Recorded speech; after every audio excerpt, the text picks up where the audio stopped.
Hello friends, a very good afternoon to everyone and welcome back to my channel Learning Edward. Today we will discuss about the article जो कि part of speech की last class है आज। और article होते क्या हैं और आर्टिकल कौन कौन से हैं, आर्टिकल का यूज कैसे किया जाता है, ये सारे क्वेश्चंस आपके आज इस वीडियो में मिलेंगे। और यदि आप किसी भी एग्ज़ाम की तैयारी कर रहे हैं जिनमें इंग्लिश या फिर इंग्लिश ग्रामर से रिलेटेड क्वेश्चंस पूछे जाते हैं, उसमें ये आपको ये सारे टॉपिक्स हेल्प करेंगे। तो चलिए आज की क्लास को शुरू करते हैं। तो क्लास को शुरू करने के पहले जैसा कि मैं आपको हमेशा बताती हूँ कि प्लीज़ आप लोग वीडियो को एंड तक देखिएगा। तो चलिए क्लास को शुरू करें। उसके पहले यदि आप चैनल पर नए हैं और अब तक आपने चैनल को सब्सक्राइब नहीं किया है तो प्लीज़ चैनल को अभी सब्सक्राइब कर दो। और जो उसमें एक बेल आइकन दिखता है प्लीज़ आप लोग उसको भी दबा दीजिए करिए, या फिर उससे क्या होगा कि मेरी वीडियोज़ की नोटिफिकेशन जो कि आपको सबसे पहले पहुंचेंगी। और चलिए आज की क्लास को शुरू करते हैं। सबसे पहले दी आर्टिकल यानी कि आर्टिकल होते क्या हैं, तो हम लोग देखेंगे आर्टिकल क्या होते हैं। तो आर्टिकल एक प्रकार से डेमोन्स्ट्रेटिव एडजेक्टिव है जिसका प्रयोग हम लोग नाउन के तौर पर या फिर नाउन के पहले हम लोग करते हैं। जितने भी आर्टिकल हैं उन सभी का प्रयोग नाउन के पहले किया जाता है। मैंने यहाँ पर सेंटेंसेस लिए हैं, पहले हम इनको देखेंगे। I want two by A car, तो यहाँ पर हमारा नाउन वर्ड है कार, और कार के पहले हमने ए वर्ड यूज़ किया है। सेकेंड सेंटेंस देखेंगे, श्रीलंका इज़ एन आइसलैंड, यहाँ पर भी आइसलैंड जो कि नाउन है और उसके पहले हमने एन वर्ड का यूज़ किया है। और थर्ड सेंटेंस हम लोग देखेंगे, this is the boy I सा, इसमें भी हम लोग देखेंगे बॉय जो कि एक नाउन है और उसके पहले हमने द आर्टिकल यूज किया है। नेक्स्ट सेंटेंस, आई सा अ बॉय, तो इसमें भी हम देखेंगे बॉय एक नाउन वर्ड है और उसके पहले हमने ए यूज़ किया है। अब हम यदि पहला सेंटेंस देखें तो I want two by A car, मैं एक कार या फिर एक कार खरीदना चाहता हूँ, तो इसमें हम देखेंगे कार एक प्रॉपर नाउन है और इसके पहले हमने आर्ट ए का यूज किया है। और सेकेंड सेंटेंस देखेंगे हम लोग, श्रीलंका इज़ एन आइसलैंड, तो श्रीलंका एक द्वीपीय देश है, इसमें हमने एन वर्ड का यूज किया है यानी कि एन वर्ड है इसमें article. Third sentence, this is the boy I सा, इसमें हम देखेंगे कि ये वही लड़का है जिसे मैंने देखा था, इसमें द आर्टिकल वर्ड हमने यूज किया है। एंड लास्ट सेंटेंस में हमने आई सा अ बॉय, मैंने एक लड़के को देखा, तो इसमें ए आर्टिकल मैंने यूज किया है। तो हम कह सकते हैं इन सभी सेंटेंसेज में ए, एन, द और लास्ट सेंटेंस में ए, ये सभी वर्ड्स जो मैंने नाउन के पहले यूज किया है ये सभी आर्टिकल्स हैं। यहाँ पर लिखा भी है मैंने, in above sentences a, an and the are used before nouns as determiners, they are known as articles. And very most important thing that articles are used before nouns. आप ये हमेशा ध्यान रखिएगा कि आर्टिकल का जब भी यूज होगा, यदि आपको किसी सेंटेंस में आर्टिकल पहचानना है तो सबसे पहले आप उस सेंटेंस में नाउन को पहचानेंगे कि उस सेंटेंस में नाउन कौन कौन से हैं, और फिर हम देखेंगे नाउन के पहले कौन कौन से एक्स्ट्रा वर्ड्स लगे हुए हैं, तो फिर वही हमारे आर्टिकल्स होते हैं। वैसे तो आर्टिकल 3 ही हैं, इनको पहचानने में ज़्यादा दिक्कत नहीं होती है, ए, एन और द, और तो इन तीनों का यूज नाउन के पहले होता है। नेक्स्ट हम लोग देखेंगे काइंड्स ऑफ आर्टिकल। तो आर्टिकल्स दो प्रकार के होते हैं mainly. Articles are two kinds, first indefinite article and second definite article. Indefinite articles क्या होते हैं, तो इनडेफिनिट आर्टिकल्स वे होते हैं जिनसे हमें नाउन के बारे में पूरी जानकारी नहीं प्राप्त होती, यानी वो कुछ ना कुछ अनिश्चितता छोड़ जाते हैं, यानी कि किसी भी चीज़ के बारे में हमें श्योरिटी नहीं होती है, तो वो इनडेफिनिट आर्टिकल्स होते हैं। और डेफिनिट आर्टिकल्स वे होते हैं जिनके बारे में हमें श्योरिटी यानी कि जिनके बारे में हम निश्चित होते हैं या फिर निश्चित तौर पर हमें जो चीज़ें पता होती हैं उनके पहले डेफिनिट आर्टिकल का प्रयोग किया जाता है। तो हम देखेंगे इनडेफिनिट आर्टिकल्स कौन कौन से होते हैं। तो ए और एन ये दोनों हमारे इनडेफिनिट आर्टिकल्स होते हैं, और डेफिनिट आर्टिकल तो द हमारा डेफिनिट आर्टिकल होता है। अब हम इनके बारे में डिटेल से डिस्कशन करेंगे, चलिए देखते हैं। तो सबसे पहले हम देखेंगे use of indefinite article a. तो सबसे पहले हम इस क्लास में इंडेफिनिट आर्टिकल ए के बारे में जानेंगे कि इसका यूज कैसे होता है।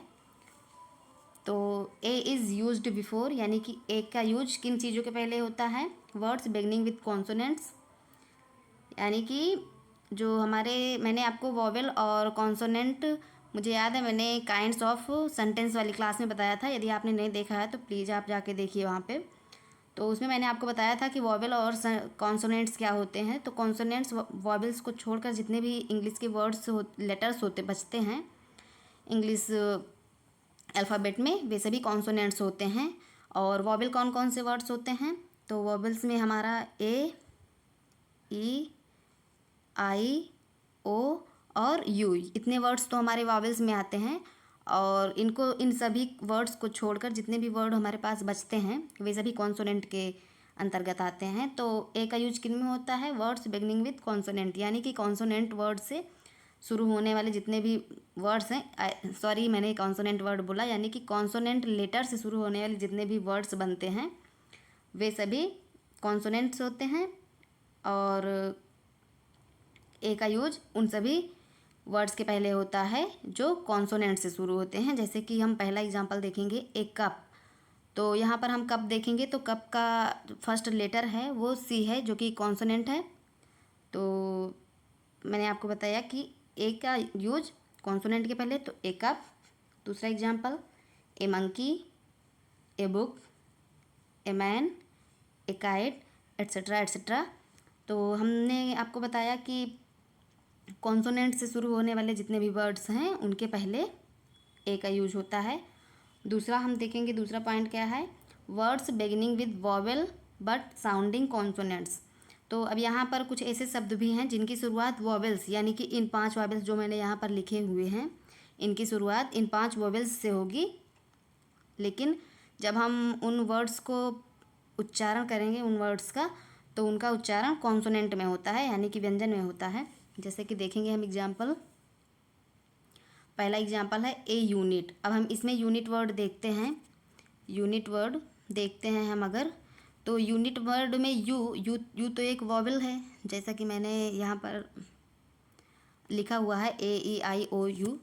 तो यू एक वॉवेल है, लेकिन यहाँ पर यू का जो उच्चारण है वो हम या कर रहे हैं। हिंदी के या को हम देखेंगे तो ये कॉन्सोनेंट वर्ड में आता है, यानी व्यंजन वर्ड में आता है या।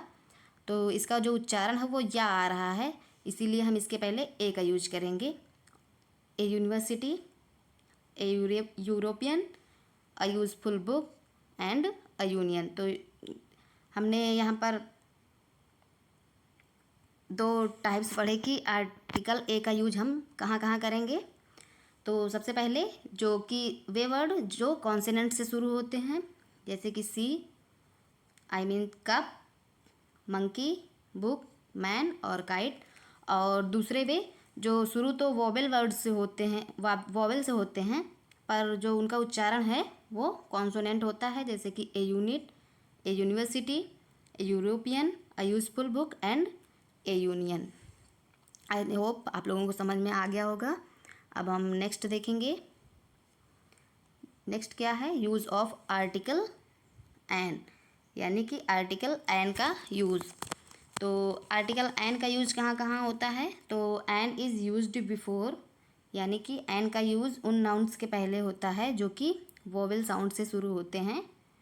और वोवेल साउंड्स कौन कौन से हैं? ए, ई, आई और ओ और यू। तो इनके पहले हम एन का यूज करते हैं। जैसे कि यहाँ पर मैंने पहला एग्जांपल लिया है एन एलिफेंट का। तो एलिफेंट वर्ड ई वॉवेल से शुरू हो रहा है। तो यहाँ पर हम an elephant, an apple, an ox, an orange, an umbrella and English man. तो एन का यूज किसके पहले होता है? किसी भी वॉवेल वर्ड के वॉवेल साउंडिंग वर्ड्स, यानी कि उसका जो लिखा हुआ वर्ड है वो भी वॉवेल होना चाहिए, यानी कि स्वर होना चाहिए, और उसका जो उच्चारण है वो भी वॉवेल होना चाहिए। तो जब हम एलिफेंट वर्ड को देखेंगे तो इसका उच्चारण भी ए है यानी कि वॉवेल, और इसकी स्पेलिंग तो पहले है जो कि ई है।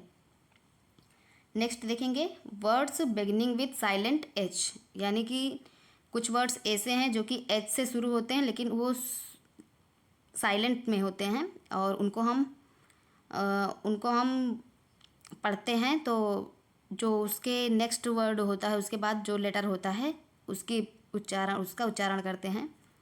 जैसे कि हम लोग देखेंगे पहला एग्जाम्पल एन आवर।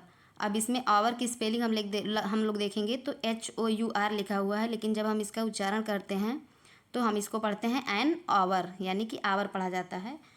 दूसरा एग्जाम्पल देखेंगे एन ऑनेस्ट मैन। अब इसको हॉनेस्ट पढ़ेंगे तो ये गलत होगा, अगर आपको पता नहीं हो तो मैं बता दूं कि इसको ऑनेस्ट पढ़ा जाता है, और हावर को बहुत लोग हावर पढ़ते हैं लेकिन इसको आवर पढ़ा जाता है। An honest man and N honourable guest, तो इन सभी के पहले एन का यूज होता है। नेक्स्ट हम लोग देखेंगे यूज ऑफ आर्टिकल द, यानी कि आर्टिकल द का यूज कहाँ कहाँ होता है। तो द डेफिनिट आर्टिकल है, मैंने आपको पहले ही बताया था काइंड्स ऑफ आर्टिकल जब बताया। तो बिफोर द नेम्स ऑफ, अब देखेंगे हम किन किन नामों के पहले हम लोग द का यूज़ करते हैं। और द एक निश्चित यानी कि डिटर्मिनर के तरह यूज़ होता है किसी भी सेंटेंस में। सबसे पहले देखेंगे हम किसी भी, यदि हम रिवर्स का नाम लिखेंगे किसी भी सेंटेंस में तो उसके पहले हम लोग द आर्टिकल का यूज करेंगे, जैसे कि the Ganga, the Yamuna, the Godavari, और भी कुछ नदियां हैं। या फिर किसी भी नदी के पहले यदि हम किसी सेंटेंस में किसी नदी का नाम लिखेंगे तो उसमें द का यूज करेंगे। नेक्स्ट ग्रुप्स ऑफ आइसलैंड, यानी कि द्वीप समूहों के बारे में जब हम लिखेंगे तो उसके पहले भी हम लोग द का यूज करेंगे। एग्जाम्पल जैसे the Andaman and the Nicobar. Third है हॉली बुक्स, यानी कि कोई भी पवित्र ग्रंथ है, कोई भी धार्मिक पुस्तक है, उसके बारे में भी जब हम लिखेंगे तो उसके पहले द का यूज करेंगे। The Bible, the Mahabharata, the Ramayana, और भी बुक्स हैं।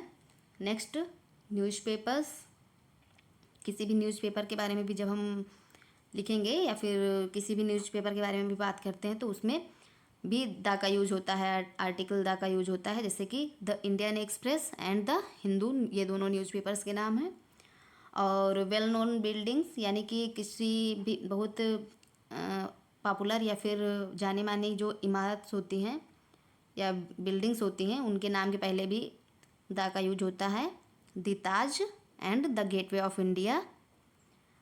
और नेक्स्ट हम देखेंगे दी होल फैमिलीज, यदि हम किसी पूरी फैमिली के बारे में बात करते हैं तब भी हम उसके पहले द लगाते हैं, जैसे कि द गुप्तास, द जैन्स, और भी अलग अलग हो सकते हैं। नेक्स्ट देखेंगे द का यूज़ हम बिफोर द कॉमन नाउन्स, यानी कि द का यूज़ कॉमन नाउन के पहले भी किया जाता है। द का यूज़ कॉमन नाउन के पहले भी किया जाता है। जैसे कि हम सेंटेंस मैंने यहाँ पर लिया है, आप लोग देखेंगे the cow is a useful animal.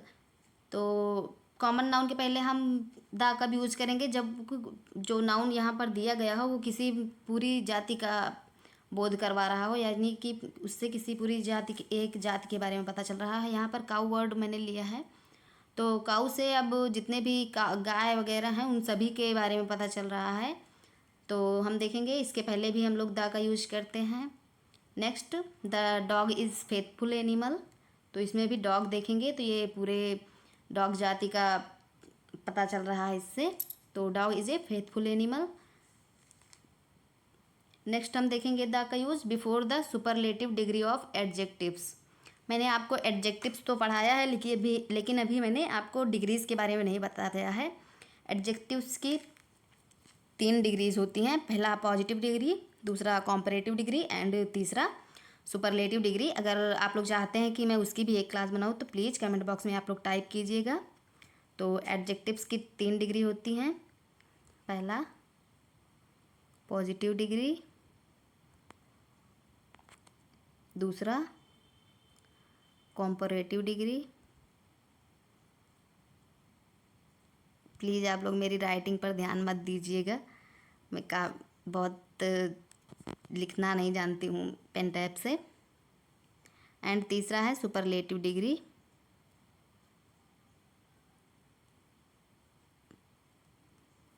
तो ये एडजेक्टिव की 3 डिग्रीज़ हैं। और मैंने आपको क्या बताया कि हम जब एडजेक्टिव के सुपरलेटिव डिग्री के बारे में बात करें तो एडजेक्टिव के सुपरलेटिव डिग्री के पहले द का यूज किया जाता है।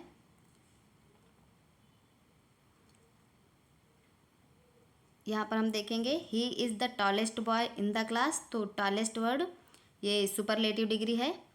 ये टाल वर्ड का सुपरलेटिव डिग्री है। टाल वर्ड का पॉजिटिव वर्ड टाल होता है। और कॉम्परेटिव वर्ड देखेंगे हम लोग तो टालर होगा। और सुपरलेटिव वर्ड देखते हैं तो वो टालेस्ट होता है। तो इसमें भी सुपरलेटिव यहाँ पर हमने बताया आपको कि एडजेक्टिव के सुपरलेटिव डिग्री के पहले होता है। तो सुपरलेटिव डिग्री टालेस्ट वर्ड है तो इसके पहले भी हम द का यूज करेंगे। और डार्केस्ट वर्ड ये भी एडजेक्टिव्स का सुपरलेटिव डिग्री वर्ड है तो इसके पहले भी द का यूज होता है। नेक्स्ट हम देखेंगे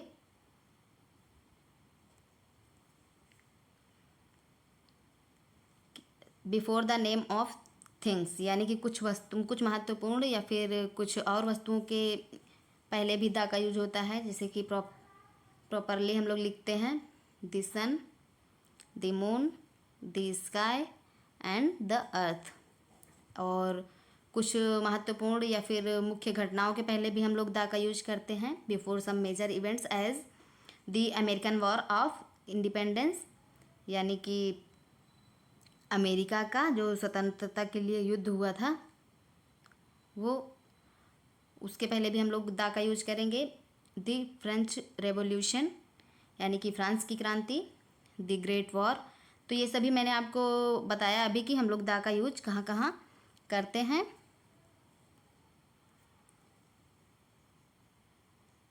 So guys, that's all for today. See you in the next class. Till then, goodbye. And यदि आपको क्लास पसंद आई हो तो प्लीज़ क्लास को लाइक कीजिएगा, शेयर कीजिएगा। और चैनल पर नए हो तो चैनल को सब्सक्राइब कीजिएगा। और जैसा कि मैं आप सबको हमेशा कहती हूँ कि प्लीज़ आप लोग क्लास को शेयर कर दिया करिए। मिलेंगे नेक्स्ट वीडियो में कुछ और जानकारी के साथ। Till then good bye. And at the end of the video as I always say, be happy, be healthy and be safe.